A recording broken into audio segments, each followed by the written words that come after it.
Weekend Sports is brought to you by Wolfenstein Construction. Pahrump Valley High School alumni and talented athlete Dominique Malloy started playing for the Lingerie Football League this year for the Las Vegas Sin. Malloy was named the LFL Rookie of the Year. She graduated from Pahrump Valley High School in 2007, competed for Arizona State University and was an all-star sprinter, and now is living in Las Vegas playing football. Big congratulations to her Rookie of the Year award. Tomorrow, the Pahrump Valley High School football team is on the road to Del Sol High School, and the PVHS boys and girls soccer teams travel to Mesquite tomorrow and Saturday. Former NBA basketball player Darryl Hawkins passed away at the age of 58. Dawkins was known for his backboard-shattering dunks, which inspired breakaway hoops and was nicknamed Chocolate Thunder. His family stated that he died of a heart attack this morning. Dawkins played in the NBA for 14 years, was the first high school player drafted in the first round, and even had a stint with the Harlem Globetrotters. Seattle Seahawk running back Marshawn Lynch made media coverage last year, ironically enough for his refusal to speak with the media. Lynch decided he was not going to speak to the media when they questioned him about two separate incidents last year involving obscene gestures. As a result, the NFL fined Lynch $75,000. However, that fine has been waived by the NFL as long as Lynch agrees to speak with the media going forward. If Lynch does not cooperate with the media, that fine could be reinstated with additional penalties added. This has been Weekend Sports. I'm Courtney Solman with News 46. President Barack Obama has outlined a new renewable energy push, the center of which is solar power and a federal loan program known as PACE. It allows homeowners to purchase solar systems with a federal loan paid off in 20 years. If a homeowner sells his house, the loan is taken over by the new owners. The U.S. Department of Housing and Urban Development also is announcing that the Federal Housing Administration will make homes with subordinated PACE loans available for purchase and refinancing with an FHA-insured mortgage. The hope from the administration is that by making those loans available, renewable energy will be accelerated.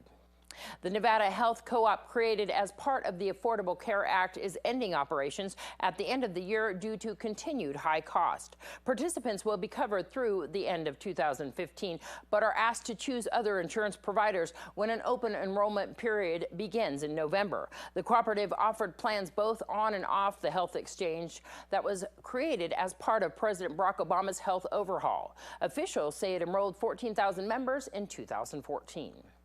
Patients interested in applying for medical marijuana cards can do so by working directly with the Division of Public and Behavioral Health. It is as simple as getting a physician recommendation and filling out some forms at a total cost of just over $100. According to the patient registry program, roughly half of the patients needlessly pay up to $500 for consulting firms for this service. Nevada law lists a number of conditions for which a physician may recommend the medical use of marijuana, including cancer, glaucoma, seizures, AIDS, post-traumatic stress disorder, severe nausea, and more. To begin the process of applying for a card, patients should visit the Medical Marijuana Patient Card Holder Registry webpage. Application packets cost $25. It's a $75 processing fee and $13.25 for the DMV card.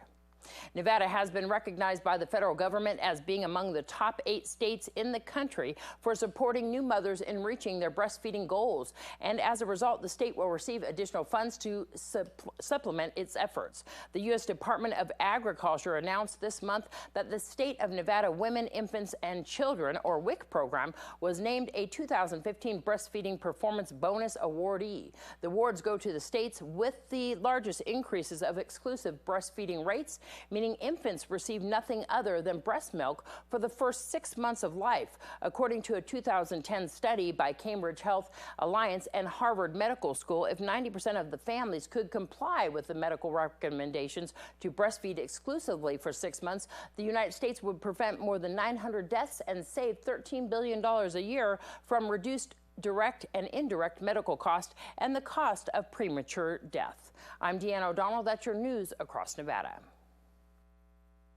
There are 2 more performances this Friday and Saturday of the Shadow Mountain Community Players at the Catholic Church on Gamebird Road. Wall Street Journal, parents, cranes. She wants the latest copy of last year's report. All she had to do was say so. She did. It's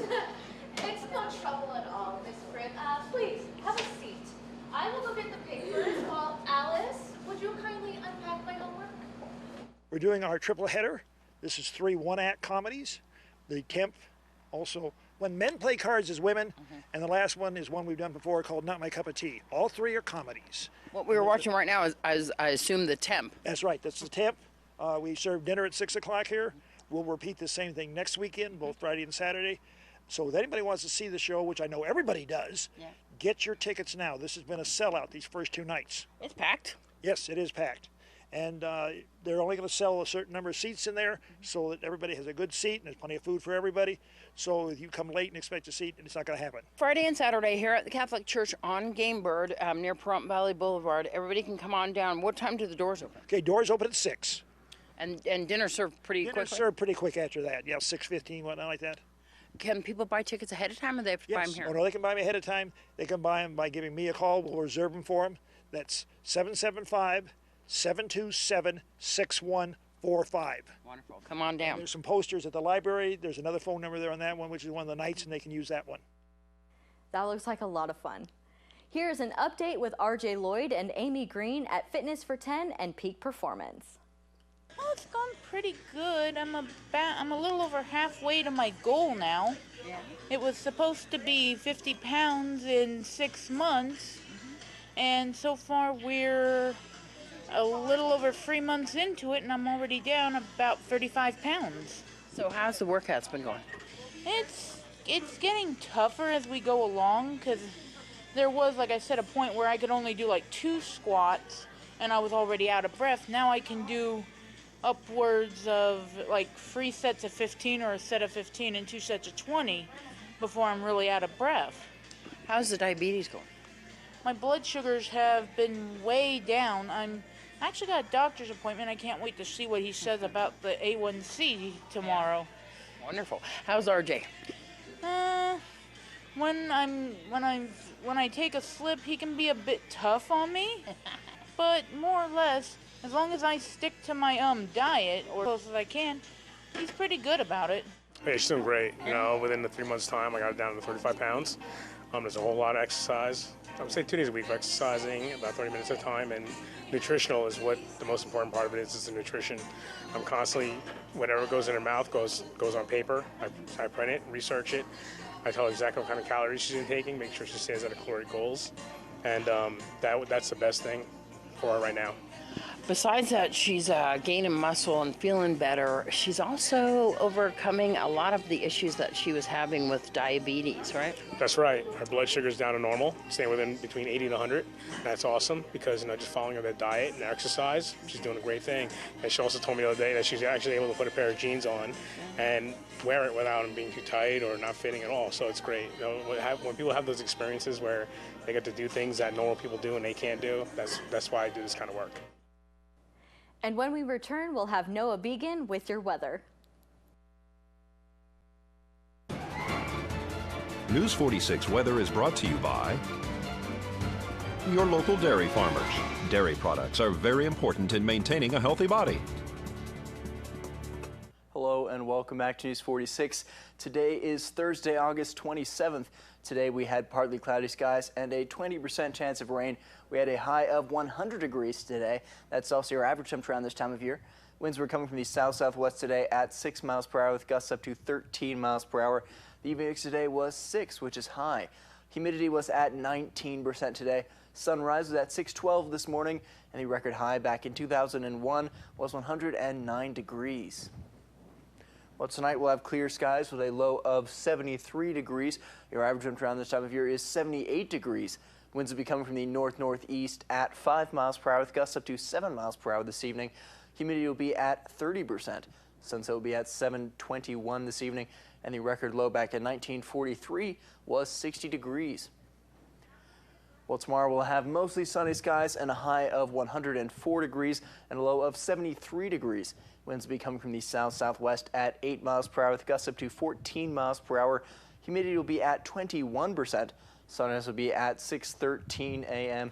and the UV index will be 9, which is very high. And for our 7-day forecast, again, we'll have mostly sunny skies tomorrow. That partial cloud cover should be continuing through about Monday. On Tuesday, things should be clearing up. We'll have sunny skies through mid-next week. Your high temperatures will be starting off at 104 degrees. Looks like things will be cooling down a little bit. That'll be working its way down to 93 degrees by next Thursday. And your low temperatures will be starting off at 73 degrees tomorrow. That'll be going down to 60 degrees next Thursday. We're almost out of triple digits. Tomorrow, August 28th, drummer Johnny Lust, formerly with Creature, Bay City Rollers, Snailhead, Missing Persons, and countless others, will rock Pahrump with his classic rock band Three Blind Mice at the Hub from 8 p.m. to midnight. The KPVM-TV K-Ace Radio Food Drive will be held on August 29th from 9 a.m. until 1 p.m. at Walmart. The food drive will benefit the Food for Thought program for less fortunate children and the VFW Food Bank for our veterans. You can also drop off supplies for the homeless in our area anytime at KPVM-TV and K-Ace Radio, including sleeping bags, tents, and toiletries. Give us a call for more information at 727-9400, extension 201. Well, that does it for this edition of News 46. I'm Courtney Solman. From everyone up here at News 46, we'd like to wish all of our viewers and K-Ace 95.9 listeners a great evening, and we'll see you here again tomorrow night. Until then, have a good night.